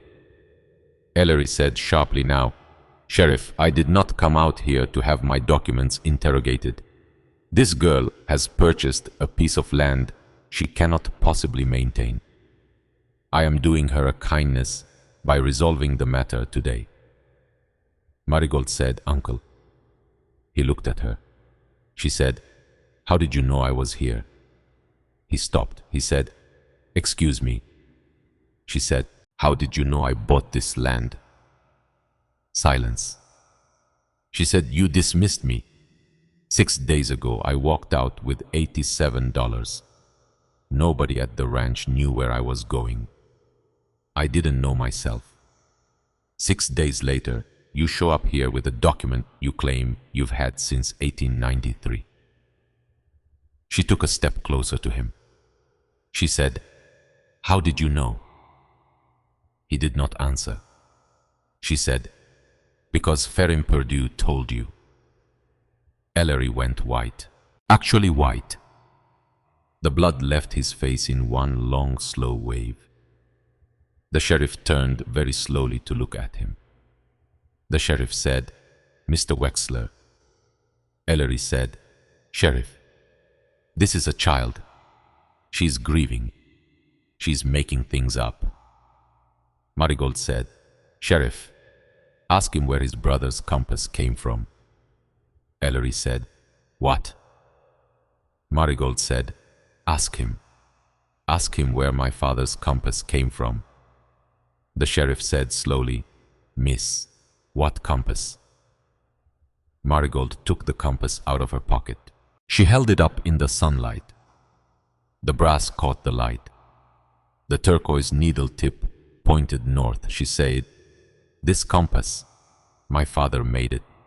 He made it for my 7th birthday. He never got to give it to me because he died first. My uncle kept it in his office desk for a year before I found it and took it. And he never asked for it back. She said, because he knew what was in it. Rosalba's head came up. Matteo went still. The sheriff said, "What?" Marigold said, "My father was a map maker, sheriff. My father was a cartographer for the territorial survey. And my father made me a compass. And my father, before he died, hid something inside the compass. And I did not know for 11 years because I never knew to look." Ellery said, "Sheriff, this is nonsense." Marigold said, "Ferim Perdue sent me out here to die. He sold me a piece of land 88 miles from town for $86.50, and he sent me out here with 50 cents and a water skin, and he expected me to die in the desert, which means he expected the land to go unclaimed, which means he expected my uncle to come pick it up cheap," she said. "You can ride into Perdition Springs and ask him yourself, Sheriff. Ask him what he did with the note he wrote to a man in Tucson 6 days ago." The sheriff said, "Miss, that is a lot of accusations." Marigold said, "Yes." She said, "Some of them I can prove today. Some of them will take a court." She said, "But there is one thing I can prove right now." She turned the compass in her hand. She said quietly, "My father showed me once when I was small. He showed me how to open the back of a compass. To clean it, he taught me the numbers. 3 turns left, 2 turns right, 4 turns left. He said it was a code. He said good map makers hid things inside their tools. He said I would need to remember it one day." She said, "I did not remember it.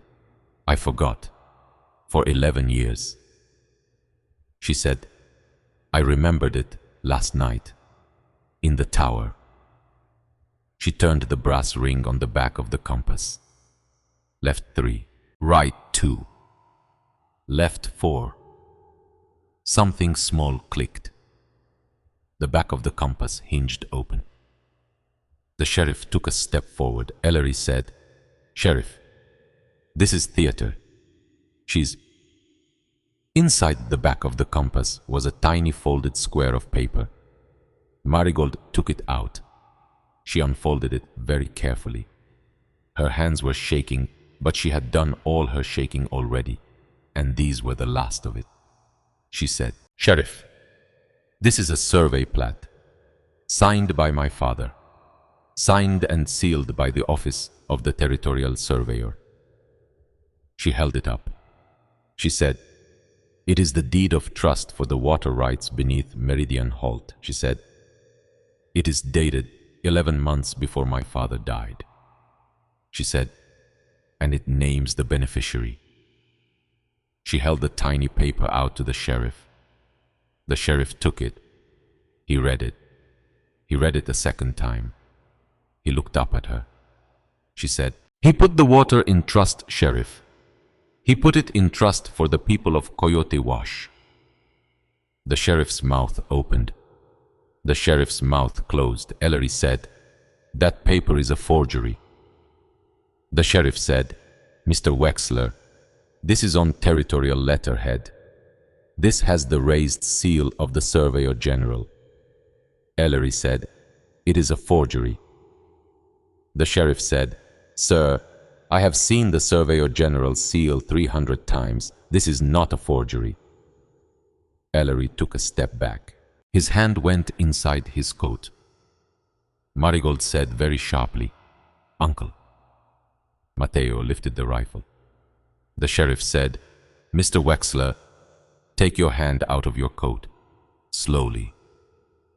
Ellery froze. He took his hand out. "Empty," the sheriff said. You are going to ride back to Perdition Springs with me, Mr. Wexler. Ellery said, on what charge? The sheriff said, that is going to depend on what Mr. Perdue tells me when I get there. Ellery said, you cannot. The sheriff said, I can. Get on your horse. Ellery looked at Marigold. For one long moment, his face did something she had never seen it do before. It went slack. It went old. It went small. Suddenly. Like he was a person after all. Like he had always been a person, and only now had she caught him at it. He said quietly, Marigold. She said, yes, uncle. He said, your father. She said, don't. He said, your father was... She said, uncle. If you finish that sentence, I promise you I will not testify, and you will need me not to. He looked at her. He closed his mouth. He mounted his horse. The sheriff mounted his. The sheriff said, Miss, I will need you in Perdition Springs on Friday. There will be questions. A judge from Tucson will come. Marigold said, I'll be there. The sheriff said, you have my word that no one is going to touch this station until this is sorted. Marigold said, thank you, Sheriff. He touched the brim of his hat. He said, Miss Wexler. She said, Sheriff. He turned his horse. The two men rode away across the red plain. Marigold watched them go until they were small dark shapes shimmering in the heat. Then she sat down on the bottom step of Meridian Halt. She sat down very slowly because her legs did not work anymore. Rosalba came and sat down beside her. Mateo set the rifle against the stone wall and sat down on the other side. Nobody spoke for a long time. Marigold looked at the compass in her hand.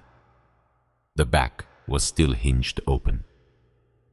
The tiny folded paper, the survey plat, the deed of trust, was in her other hand. She said out loud, he knew. Rosalba said, yes, Mija. She said, my father knew 11 months before he died that they might come for him. And he put the paper inside the compass. And he made the compass for me.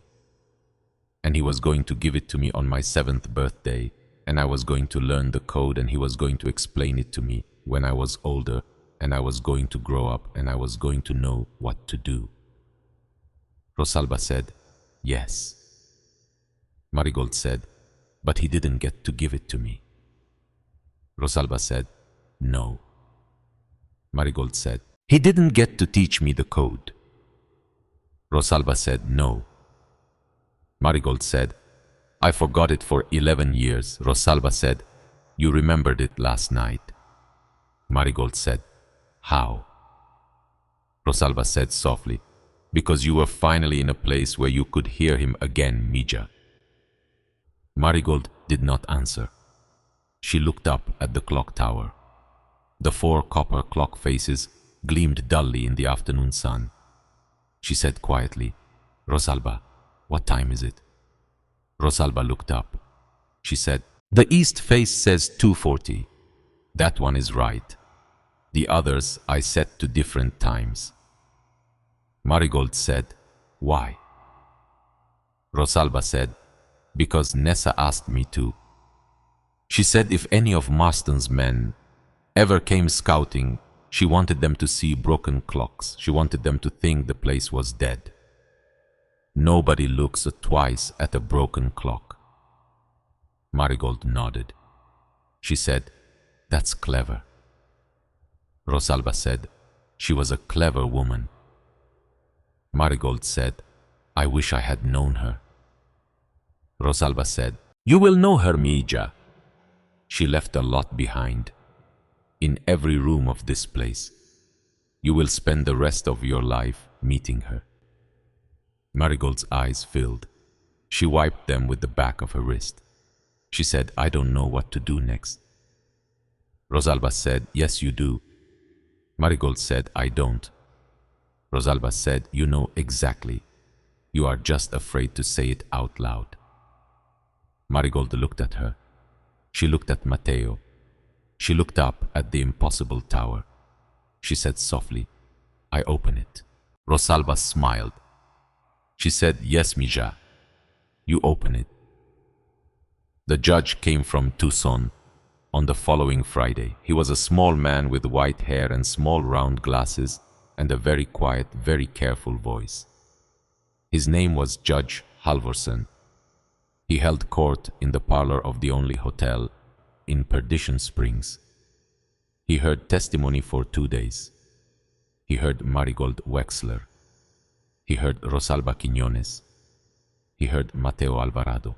He heard Sheriff Bowen, who by then had been to Ferrin Perdue's home in the middle of the night with a warrant and had come out with a bundle of letters, years of letters, that Ferrin Perdue had been holding back at his own convenience for reasons that included favors to Ellery Wexler and also included at least $12 paid to him by a man in Tucson who worked for the estate of the late Thaddeus Marston.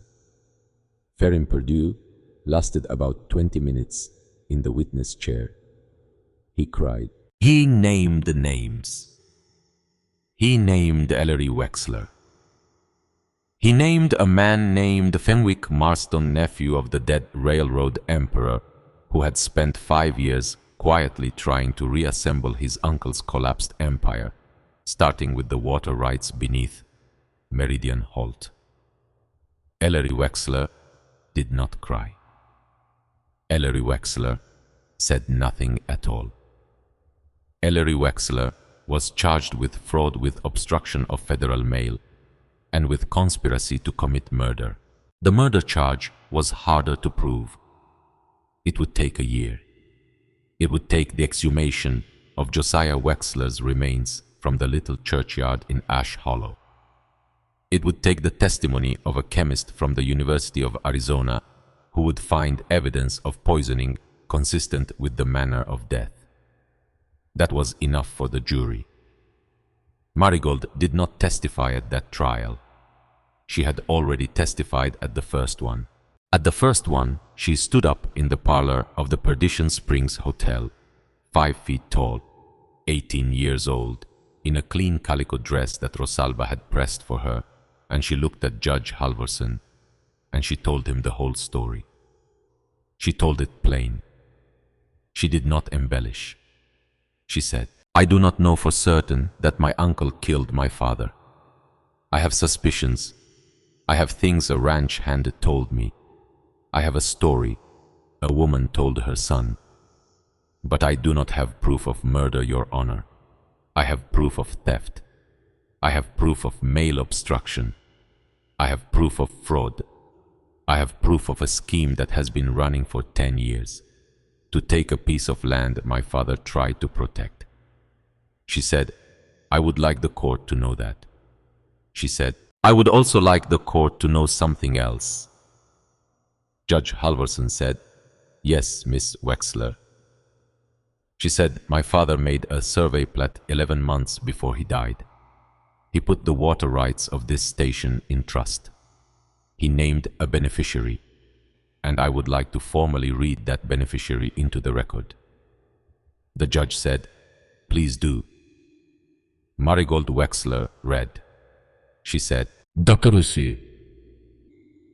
The undersigned Josiah Wexler, territorial surveyor, does hereby place the mineral surface and water rights of the parcel known as Meridian Holt together with all appurtenances and easements in trust for the residents of the settlement known locally as Coyote Wash, with the further condition that said trust shall be administered by his heir upon reaching the age of majority in perpetual consultation with the community of said wash. She looked up. She said, his heir is me, Your Honor. The judge said, yes, Miss Wexler. She said, I have reached the age of majority. The judge said, yes, Miss Wexler. She said, and I am here." The judge very slowly, very carefully took off his glasses. He wiped them on a small square of cloth. He put them back on. He said, "Miss Wexler, the court accepts the plat. The court will honor the trust. And the court will note for the record that in 22 years on this bench, I have not encountered a more clear-eyed young woman." Marigold sat down. Her legs were shaking. Rosalba took her hand and held it. Rosalba did not say anything. Rosalba did not need to. They rode back to Meridian Halt on the following morning. Rosalba on Chico, Mateo walking, Marigold walking. They came over the last rise. Meridian Halt rose out of the red plain in front of them, and the afternoon sun was catching the copper dome and turning it green gold, and the stained glass in the tall arched windows was throwing color out across the sand for 100 yards.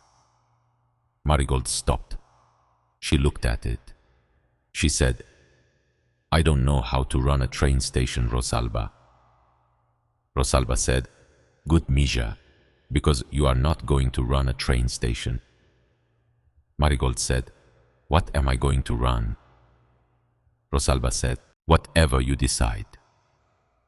They walked down toward it. The autumn came. The autumn came, and then the winter, and Marigold Wexler learned that a 5-story sandstone railway station was very cold in December. She learned other things too. She learned that a certain kind of stove could be moved from the station master's office down to the great marble hall, and that if you sealed the broken windows with oiled canvas, and if you laid rugs across the marble floor, and if you built a bench along the wall, then the great hall became a room where people could sit. She learned that people came. The first was a woman from Perdition Springs. She showed up in a wagon in October. She had 3 children with her. Her husband had died in the spring. Her landlord had put her out onto the road at the beginning of the month. She had heard somehow nobody was quite sure how these things spread, but they did. She had heard that there was a girl at the old station out east who might have room for a family. Marigold gave her a room. She gave her the station master's office. She moved down to a smaller room on the mezzanine. The woman's name was Dorothea, and she had brought a rooster and 8 hens with her, and by November the great hall of Meridian Halt smelled like fresh bread and had 4 chickens roosting on top of the ticket counter. The second was a young man who had walked out of Tombstone with a broken arm and no money. His name was Simeon. He fixed clocks. He said he could not fix Meridian's clock, because Meridian's clock was, in his professional opinion, the most beautifully engineered clock he had ever laid hands on, and it did not need him.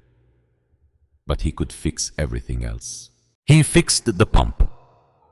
He fixed the hinges. He fixed the crack in the stove chimney. He fixed the bell rope in the small chapel on the north side of the building, which nobody had known was there. He stayed. By Christmas, there were 9 people living at Meridian Halt. By March, there were 18. By June, there were 26, and a schoolroom had opened on the mezzanine, and Isaiah Fulk's forge had been moved out to a small stone shed at the east end of the property, and Rosalba was teaching herbal medicine to a class of 6 women 3 mornings a week. Mateo Alvarado built a small house of his own near the base of the clock tower. He did not move into it right away. He said he wanted to be sure. He said he had been alone a long time. He said he was afraid he had forgotten how to be with people. Rosalba said, "Then practice mijo." He practiced. He came for dinner 3 nights a week, then 4, then 5. By the following spring, he was there every night. He carved things in the evenings, little birds mostly. He gave them to the children. He had it turned out being raised by a man who carved birds for people he loved. He was learning to be that man himself. The trials went their long way. Ferim Perdue served 3 years for mail fraud and conspiracy. He was released quietly in the spring of 1916, and he moved to California, and he was never heard from in Arizona again. Fenwick Marston was indicted on a dozen counts of fraud in absentia. He had already left the country. His holdings, what remained of the wreckage of his uncle's railway empire, were seized and distributed to the families who had been swindled. Coyote Wash received back 3 sections of land it had lost in 1872. Ellery Wexler was convicted of fraud and mail obstruction in 1911. He was convicted of the murder of Josiah Wexler in 1912. He was sentenced to life in the territorial prison at Yuma. He died there 4 years later of a lung infection he could not shake. Marigold Wexler did not visit him, not once. She was asked by a reporter from the Arizona Republican why she had never gone. She said, "Because I have work to do." She did not say anything else. The reporter printed the sentence anyway. It was reprinted 3 times. It became in certain circles mildly famous. A quote from a young woman who had grown up in a line shack and ended up in a stone palace. "Because I have work to do." Aunt Verley moved to Kansas. She did not write to Marigold. Marigold did not write to her. There was nothing to say. Amos Kettleridge died in his sleep in the winter of 1912. He was 78 years old. Marigold learned about it by letter 3 weeks after the fact from a woman who ran the general store in Ash Hollow. Marigold read the letter alone in the mezzanine office where she now lived, and she sat with it for a long time. Then she took Amos's cracked-handled pocket knife out of the drawer of her small desk. She unfolded it. The blade was still sharp because she kept it sharp because he had taught her to. She laid it on the desk in front of her. She said out loud to the empty room, "Thank you, Amos." She said, "You saved my life." She meant it. That same evening, she climbed the spiral stairs to the top of the clock tower. She was 20 years old. She was carrying a piece of good paper and a small bottle of ink and a steel pen. She was carrying a soft blue cloth folded around 30 gold coins. She was carrying a small carved wooden bird that Mateo had made her the previous Christmas, because he was carving birds again, because he was a man who did that now. She sat down on the cold stone floor beside the mechanism. The pendulum swung. Left, right, left. She wrote. She wrote slowly. She wrote in careful ink on good paper. She wrote to whoever comes next. "My name is Marigold Wexler. I lived at Meridian Holt for the first time in the spring of 1910 when I was 18 years old and had $87 and a compass my father had made me. I bought this station for $86.50 from a man who was hoping I would die in the desert. I did not die. I found instead a letter that another woman had left for me before I was even old enough to read. Her name was Nessa Alvarado. I never met her. She saved my life. The money in this box is not mine. It has never been mine. It belongs and has always belonged to whoever needs it more than I do.